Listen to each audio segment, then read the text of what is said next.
Number 3, if n is an integer between 20 and 80, then any of the following could be n plus 7 except ಅಂತ ಅಂದಿದ್ದಾರೆ. Question ಅರ್ಥ ಮಾಡ್ಕೊಳ್ಳಿ.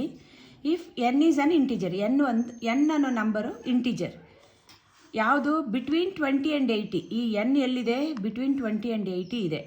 Then any of the following could be n plus 7 except ಅಂತ ಹೇಳಿದ್ದಾರೆ. Accept ಅಂದರೆ ಇದರಲ್ಲಿ ಯಾವುದೋ ಒಂದನ್ನು ಬಿಟ್ಟು ಮಿಕ್ಕಿದ್ದೆಲ್ಲ ಇದ್ರ ಮಧ್ಯದಲ್ಲಿ ಬರುತ್ತೆ, 20 ಆ್ಯಂಡ್ 80 ಮಧ್ಯದಲ್ಲಿ ಬರುತ್ತೆ ಅಂತ ಹೇಳ್ತಾ ಇದ್ದಾರೆ.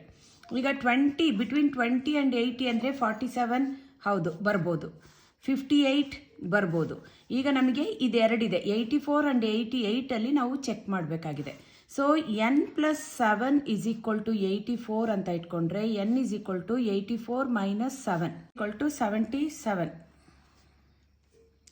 It is between 80. ಈಗ ನೆಕ್ಸ್ಟ್ 88 ಚೆಕ್ ಮಾಡೋಣ. n plus 7 is equal to 88.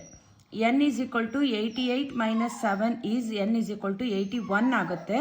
So it is not between 20 and 80. Therefore the answer right answer is 88.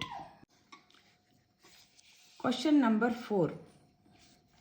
What is the sum of the squares of the digits from 1 to 9 ಅಂತ ಅಂದಿದ್ದಾರೆ. ಅಂದರೆ 1 square plus 2 square plus 3 square plus 4 square plus dash dash dash up to plus 9 ಸ್ಕ್ವಯರ್ವರೆಗೂ ಮಾಡಿದ್ರೆ what is the sum of the squares of the digits from 1 to 9, ಇದ್ರದ್ದು total ಏನು ಅಂತ ಕೇಳ್ತಾ ಇದ್ದಾರೆ. ಹೀಗಿದ್ದಾಗ there is a formula.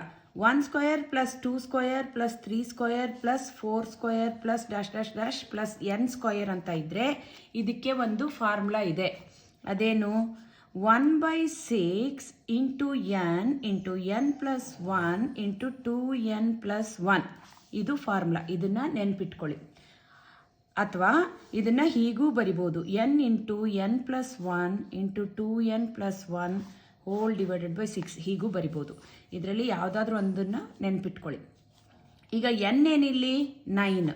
So 1/6 into 9 plus 1 ಎಷ್ಟು 10 into 2n ಎಷ್ಟು 9 2 18 ಪ್ಲಸ್ 1 19. ಸೊ 3 2 3 3 2 1 2 5 15 3 ಏನು 3 5 15. 15 ಇಂಟು 19 ಈಸ್ 285.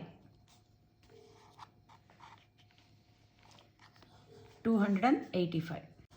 ಈ 15 ಇಂಟು 19ನ ನಾವು ಹೇಗೆ ಡಿಸ್ಟ್ರಿಬ್ಯೂಟಿವ್ ಪ್ರಾಪರ್ಟಿ ಯೂಸ್ ಮಾಡಿಕೊಂಡು ಹೇಗೆ ಈಸಿಯಾಗಿ ಕ್ವಿಕ್ಕಾಗಿ ಮಾಡೋದು ನೋಡೋಣ. 15 ಇಂಟು ಈ 19ಅನ್ನು ನಾವು 15 ಪ್ಲಸ್ 4 ಅಂತ ಬರ್ಕೊಳ್ಳೋಣ. ಎಲ್ರಿಗೂ ಗೊತ್ತಿದೆ 15 15 225 ಪ್ಲಸ್ 15 4 60.